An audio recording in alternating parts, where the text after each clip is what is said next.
ಮಂಡ್ಯದ ಕೆರಗೋಡ್ನಲ್ಲಿ ನಡೆದಿರುವಂತಹ ಹನುಮಧ್ವಜ ದಂಗಲ್ ಯಾವ ರೀತಿಯಾಗಿ ಸುದ್ದಿ ಸದ್ದಾಗಿರುವಂತದ್ದು ನೋಡ್ತಾ ಇದ್ವಿ. ಅದರ ವಿಚಾರಕ್ಕೆ ಸಂಬಂಧಪಟ್ಟಂತೆ ದೊಡ್ಡ ಮಟ್ಟದ ಪ್ರತಿಭಟನೆ ಕೂಡ ಆಯಿತು. ಈ ಮಂಡ್ಯದ ಬಳಿಕ ಈಗ ಬೆಳಗಾವಿಗೂ ಕೂಡ ಈ ಧ್ವಜ ದಂಗಲ್ ಶುರುವಾಗಿರುವಂತದ್ದು ಕಾರಣ ಬೆಳಗಾವಿಯಲ್ಲೂ ಕೂಡ ಧ್ವಜಾರೋಹಣ ಮಾಡುವಂತ ನಿಟ್ಟಿನಲ್ಲಿ ಅಲ್ಲಿನ ಗ್ರಾಮಸ್ಥರು ಮುಂದಾಗಿದ್ದಾರೆ. ಈಗ ಪೊಲೀಸರು ಕೂಡ ಆ ಧ್ವಜವನ್ನ ತೆರವು ಮಾಡಿದ್ದಾರೆ. ಆ ತೆರವು ಮಾಡಿರುವಂತಹ ಭಗವದ್ ಧ್ವಜನ ಮತ್ತೆ ಅಳವಡಿಸಬೇಕು ಎನ್ನುವಂತ ನಿಟ್ಟಿನಲ್ಲಿ ಹೋರಾಟ ನಡೀತಾ ಇರುವಂಥದ್ದು. ಕಿತ್ತೂರಿನ ಎಂಕೆ ಹುಬ್ಬಳ್ಳಿ ಗ್ರಾಮದಲ್ಲಿ ಧ್ವಜ ಅಳವಡಿಕೆಗೆ ಎಲ್ಲ ರೀತಿಯಾದಂತಹ ಸಿದ್ಧತೆಯನ್ನ ಮಾಡಿಕೊಂಡಿದ್ದಾರೆ. ಕಳೆದ ವಾರ ಇಸ್ಲಾಂ ಭಗವದ್ ಧ್ವಜ ತೆರವು ಮಾಡಿರುವಂತ ಪೊಲೀಸರು ಇದೀಗ ಭಗವದ್ ಧ್ವಜ ಅಳವಡಿಕೆಗೆ ಗ್ರಾಮಸ್ಥರು ಹೋರಾಟವನ್ನ ಮಾಡ್ತಾ ಇದ್ದಾರೆ. ಹನುಮ ಮಂದಿರದವರೆಗೆ ಪಾದಯಾತ್ರೆ ಮಾಡಲು ನಿರ್ಧಾರವನ್ನ ಮಾಡಿರುವಂಥದ್ದು. ಮಂಡ್ಯದ ಕೆರಗೋಡ್ನಲ್ಲಿ ಯಾವ ರೀತಿಯಾಗಿ ಪ್ರತಿಭಟನೆ ಆಯಿತು, ಲಾಠಿ ಚಾರ್ಜ್ ಆಯಿತು, ಅಭಿಯಾನ ಆಯಿತು, ಆಮೇಲೆ ಅದೇ ಥರ ಈಗ ಮತ್ತೆ ಬೆಳಗಾವಿಯಲ್ಲಿ ಶುರುವಾಗ್ತಾ ಇರುವಂಥದ್ದು. ಭಗವದ್ ಧ್ವಜವನ್ನ ಧ್ವಜಾರೋಹಣ ಮಾಡಲು ಮುಂದಾದ್ರು ಅಲ್ಲಿನ ಗ್ರಾಮಸ್ಥರು. ಆ ಧ್ವಜಾರೋಹಣ ಮಾಡಿದ್ರು, ಆಮೇಲೆ ಪೊಲೀಸ್ನವರು ಆ ಧ್ವಜವನ್ನ ಇಳಿಸಿದ್ದಾರೆ. ಆ ತೆರವುಗೊಳಿಸಿರುವಂಥ ಧ್ವಜವನ್ನ ಮತ್ತೆ ನೀವು ಅದನ್ನ ಧ್ವಜಾರೋಹಣ ಮಾಡಬೇಕು ಎನ್ನುವಂಥ ನಿಟ್ಟಿನಲ್ಲಿ ಅಲ್ಲಿನ ಗ್ರಾಮಸ್ಥರು ಹಾಗೆ ಹನುಮ ಭಕ್ತರು ಈಗ ದೊಡ್ಡ ಮಟ್ಟದ ಹೋರಾಟಕ್ಕೆ ಸಾಕ್ಷಿ ಆಗ್ತಾ ಇರುವಂಥದ್ದು. ಈಗಾಗಲೇ ಪೊಲೀಸರು ಕೂಡ ಕಾನೂನು ಸುವ್ಯವಸ್ಥೆ ಹಾಳಾಗದೆ ಅಂತ ನಿಟ್ಟಿನಲ್ಲಿ ಅವರು ಕೂಡ ಸನ್ನದ್ಧರಾಗಿದ್ದಾರೆ. ಅಲ್ಲೂ ಕೂಡ ಯಾವ ರೀತಿಯಾಗಿ ಸುರಕ್ಷತಾ ಕ್ರಮಗಳನ್ನು ತೆಗೆದುಕೊಳ್ಬೇಕು, ಸಮಾಜದ ಶಾಂತಿ ಸುವ್ಯವಸ್ಥೆ ಹಾಳಾಗಬಾರ್ದು, ಈ ನಿಟ್ಟಿನಲ್ಲಿ ಪೊಲೀಸರು ಕೂಡ ಪರೇಡನ್ನು ಕೂಡ ನಡೆಸಿರುವಂಥದ್ದು. ಹಾಗೆ ಅಲ್ಲಿ SP, DCP, DYSP, sub inspector ಎಲ್ಲರೂ ಕೂಡ ಅಲ್ಲಿ ಪೊಲೀಸರು ಕೂಡ ನಿಯೋಜನೆಗೊಂಡಿದ್ದಾರೆ. ಈ ಬಗ್ಗೆ ಹೆಚ್ಚಿನ ಡೀಟೇಲ್ಸ್ ಅನ್ನ ಕೊಡ್ತಾರೆ ನಮ್ಮ ಪ್ರತಿನಿಧಿ ಮೈಲಾರಿ. ಅಲ್ಲೇನು ಪ್ರತಿಭಟನೆ ಅಥವಾ ಧ್ವಜವನ್ನ ಇಳಿಸಿದ್ರಲ್ಲ ಅದೇ ಸ್ಪಾಟ್ ಇಂದಾನೆ ಜಾಯ್ನ್ ಆಗ್ತಾ ಇದ್ದಾರೆ. ಮೈಲಾರಿ, ಈಗ ಒಂದು ಕಡೆಯಲ್ಲಿ ಈ ಧರ್ಮ ಜಾತಿ ಈ ತರ ಪ್ರತಿಭಟನೆ ಮತ್ತೊಂದು ಮಗದೊಂದು ಬಂದಾಗ ಅದು ಒಂದು ಪ್ರಾಂತ್ಯಕ್ಕೆ ಮಾತ್ರ ಸೀಮಿತ ಆಗಿರೋದಿಲ್ಲ. ಈಗ ಮಂಡ್ಯದಲ್ಲಾದ್ರೆ ಈಗ ಬೆಳಗಾವಿ, ಹಾಗೆ ಬೇರೆ ಬೇರೆ ಕಡೆ ಹಬ್ಕೊಂಡು ಹೋಗುತ್ತೆ. ಈಗ ಬೆಳಗಾವಿಯಲ್ಲೂ ಕೂಡ ಈ ಒಂದು ಧ್ವಜ ದಂಗಲ್ ಶುರುವಾಗ್ತಾ ಇರುವಂತದ್ದು. ಸದ್ಯ ಅಲ್ಲಿನ ವಾತಾವರಣ ಹೇಗಿದೆ?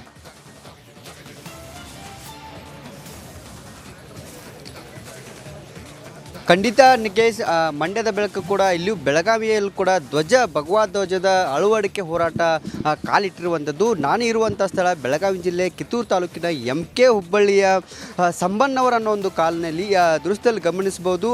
ಸಾಕಷ್ಟು ಸಂಖ್ಯೆಯಲ್ಲಿ ಹಿಂದೂ ಪರ ಕಾರ್ಯಕರ್ತರು ಜಮಾವಣೆ ಆಗ್ತಿದ್ದಾರೆ ಮತ್ತು ಯಾವುದೇ ರೀತಿಯಾದಂಥ ಅಹಿತಕರ ಘಟನೆಗಳು ಆಗಬಾರ್ದು ಅನ್ನೋ ನಿಟ್ಟಿನಲ್ಲಿ ಏನು ಈ ಒಂದು ಗ್ರಾಮದಲ್ಲಿ ಪೊಲೀಸ್ ಸರಪುಗಾವಲನ್ನು ಕೂಡ ಹಾಕಲಾಗಿತ್ತು. ಈ ಘಟನೆಗೆ ಪ್ರಮುಖ ಕಾರಣ ಹೇಳೋದಾದರೆ ಕಳೆದ 1 ವಾರಗಳ ಹಿಂದಷ್ಟೇನು ಮಸೀದಿ ಮುಂದೆ ಹಾಕಿದಂಥ ಕೇಸರಿ ಧ್ವಜ ಏನು ತೆರವಾಗಿತ್ತು, ಇದನ್ನು ಏನು ಹಿಂದೂ ಪರ ಯುವಕರು ತೆಗೆದು ಹಾಕಿದ್ದಾರೆ ಅನ್ನೋ ಒಂದು ಶಂಕೆ ವ್ಯಕ್ತ ಆಗಿತ್ತು. ಹೀಗಾಗಿ ಗ್ರಾಮದಲ್ಲಿ ಉದ್ವಿಗ್ನ ವಾತಾವರಣ ನಿರ್ಮಾಣ ಆದ ಹಿನ್ನೆಲೆಯಲ್ಲಿ ಹುಬ್ಬಳ್ಳಿ ಪಟ್ಟಣದಲ್ಲಿ ಇರುವಂಥ ಕೇಸರಿ ಮತ್ತು ಹಸಿರು ಬಣ್ಣದ ಧ್ವಜಗಳನ್ನು ತೆರವು ಮಾಡಲಾಗಿತ್ತು. ಆದರೆ ಪೊಲೀಸರ ಪ್ರಾಥಮಿಕ ತನಿಖೆ ನಂತರ ಗೊತ್ತಾಗುತ್ತೆ ಅದು ಟಿಪ್ಪರ್ಗೆ ತಾಗಿ ಆ ಕೇಸರಿ ಧ್ವಜ ಹರಿದು ಹೋಗಿರುತ್ತೆ. ಹೀಗಾಗಿ ಅದು ತೆರವಾಗಿರುತ್ತೆ. ಹೀಗಾಗಿ ನಮಗೆ ನಾವು ಯಾರೂ ಅದನ್ನೇ ಮಾಡಿಲ್ಲ. ಹೀಗಾಗಿ ನಮ್ಮ ಧ್ವಜವ ಏನು ಇತ್ತು ಅದನ್ನು ಮತ್ತೆ ಅಲ್ಲಿ ಮರುಸ್ಥಾಪನೆ ಮಾಡಬೇಕು ಅನ್ನೋ ನಿಟ್ಟಿನಲ್ಲಿ ಇಲ್ಲಿ ಹಿಂದೂ ಪರ ಕಾರ್ಯಕರ್ತರು ಒತ್ತಾಯವನ್ನು ಮಾಡ್ತಿದ್ದಾರೆ ಮತ್ತು ಬೃಹತ್ತಾದಂಥ ಮೆರವಣಿಗೆ ಮೂಲಕ ಸಾಗಿ ಅಲ್ಲಿ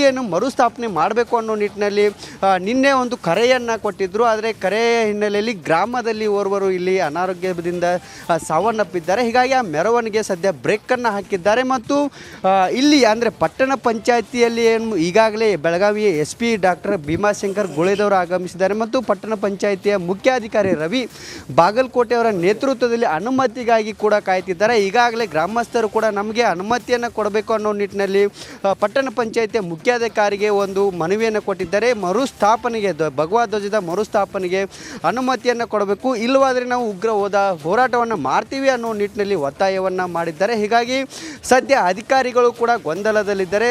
ಮರುಸ್ಥಾಪನೆಗೆ ಧ್ವಜದ ಮರುಸ್ಥಾಪನೆಗೆ ಅವಕಾಶವನ್ನು ಕೊಡಬೇಕು ಅಥವಾ ಬೇಡ ಅನ್ನೋ ಒಂದು ನಿಟ್ಟಿನಲ್ಲಿ ಗೊಂದಲದಲ್ಲಿದ್ದಾರೆ. ಹೀಗಾಗಿ ಮೇಲಾಧಿಕಾರಿಗಳ ಗಮನಕ್ಕೆ ತಂದು ಯಾವ ನಿರ್ಧಾರವನ್ನು ಕೈಗೊಳ್ಳಬೇಕು ಅನ್ನೋ ನಿಟ್ಟಿನಲ್ಲಿ ಕೂಡ ಅಧಿಕಾರಿಗಳು ಚರ್ಚೆಯನ್ನು ಮಾಡ್ತಿದ್ದಾರೆ. ಮತ್ತೊಂದೆಡೆ ಇಲ್ಲಿರುವಂಥ ಗ್ರಾಮಸ್ಥರು ಅನುಮತಿಯ ಮೇರೆಗೆ ಮುಂದಿನ ನಿರ್ಧಾರವನ್ನು ಕೈಗೊಳ್ಳುವುದಾಗಿ ಹೇಳಿದ್ದಾರೆ ಮತ್ತು ಇಲ್ಲಿ ಯಾವುದೇ ರೀತಿಯಾದಂಥ ಅಹಿತಕರ ಘಟನೆಗಳು ಆಗಬಾರ್ದು ಅನ್ನೋ ನಿಟ್ಟಿನಲ್ಲಿ ಸಂಪೂರ್ಣವಾಗಿ ಇಡೀ MK ಹುಬ್ಬಳ್ಳಿ ಪಟ್ಟಣದಲ್ಲಿ ಬಿಗಿ ಪೊಲೀಸ್ ಬಂದೋಬಸ್ತನ್ನು ನಿಯೋಜನೆ ಮಾಡಲಾಗಿದೆ. ಅದರಲ್ಲಿ ಬೆಳಗಾವಿಯ SP ಡಾಕ್ಟರ್ ಭೀಮಾಶಂಕರ್ ಗೊಳೆದಿರ್ಬೋದು ಮತ್ತು DYSPಗಳು CPIಗಳ ನೇತೃತ್ವದಲ್ಲಿ ಪೊಲೀಸ್ ಸರಪುಗಾವಲನ್ನು ಹಾಕಲಾಗಿದೆ. ಯಾವುದೇ ರೀತಿಯಾದಂಥ ಅಹಿತಕರ ಘಟನೆಗಳು ಆಗಬಾರ್ದು ಇಲ್ಲಿ ಅನ್ನೋ ನಿಟ್ಟಿನಲ್ಲಿ ಸದ್ಯ ಸಾಕಷ್ಟು ಪೊಲೀಸರನ್ನು ಕೂಡ ನಿಯೋಜನೆ ಮಾಡಲಾಗಿದೆ. ಸದ್ಯ ಏನು ಪಟ್ಟಣ ಪಂಚಾಯತಿ ಮುಖ್ಯಾಧಿಕಾರಿ ಯಾವ ನಿರ್ಧಾರ ಕೈಗೊಳ್ತಾರೆ ಅದರ ಮುಂದಿನ ನಿರ್ಧಾರದ ಹೆಜ್ಜೆಯನ್ನು ಇಡುವುದಾಗಿ ಕೂಡ ಹಿಂದೂಪರ ಕಾರ್ಯಕರ್ತರು ಹೇಳಿದ್ದಾರೆ.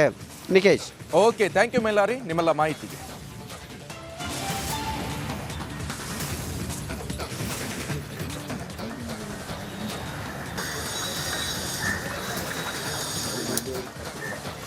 ಈಗಾಗಲೇ ಗಮನಿಸ್ತಾ ಇರ್ಬೋದು, ನಾವು ಆ ಸ್ಕ್ರೀನ್ ಮೇಲೆ ನಿಮಗೆ ತೋರಿಸ್ತಾ ಇದ್ವಿ. ಮಂಡ್ಯದ ಕೆರಗೋಡ್ನಲ್ಲಿ ನಡೆದಿರುವಂತಹ ಆ ಪ್ರೊಟೆಸ್ಟ್ ಇರ್ಬೋದು, ಅಭಿಯಾನ ಇರ್ಬೋದು, ಎಲ್ಲವನ್ನು ಕೂಡ ನಾವು ನಿರಂತರ ಪ್ರಸಾರವನ್ನು ಮಾಡಿದ್ದು ಏಕೈಕ ಚಾನಲ್ ರಿಪಬ್ಲಿಕ್ ಕನ್ನಡ. ಯಾಕಂತ ಹೇಳಿದ್ರೆ ಅಲ್ಲಿ ಯಾವ ರೀತಿಯಾಗಿ ಪ್ರತಿಭಟನೆಗೆ ಸಾಕ್ಷಿ ಆಯಿತು, ಲಾಠಿ ಚಾರ್ಜ್ ಕೂಡ ಆಯಿತು, ಮಹಿಳೆಯರ ಮೇಲೂ ಕೂಡ ಲಾಠಿ ಚಾರ್ಜ್ ಆಯಿತು, ಮಹಿಳೆಯರು ಕೂಡ ಹತ್ತಿದ್ದಂಥ ಘಟನೆ ಕೂಡ ನಡೆದಿರುವಂಥದ್ದು. ಸೊ ಅಂತಹ ಘಟನೆಗೂ ಕೂಡ ಮಂಡ್ಯದ ಕೆರಗೋಡು ಸಾಕ್ಷ್ಯ ಆಗಿರುವಂಥದ್ದು. ಒಂದು ಲೆಕ್ಕದಲ್ಲಿ ಈಗ ಆ ಎಲ್ಲ ಘಟನೆ ಕೂಡ ಮರೆಮಾಚಿ ಒಂದು ವಾತಾವರಣ ತಿಳಿಗೆಡ್ತು ಅಂತಲೇ ಹೇಳ್ಬೋದು. ಆದರೆ ಈಗ ಅದೇ ಥರ ಬೆಳಗಾವಿಯಲ್ಲೂ ಕೂಡ ಈಗ ಧ್ವಜ ದಂಗಲ್ ಶುರುವಾಗಿರುವಂಥದ್ದು.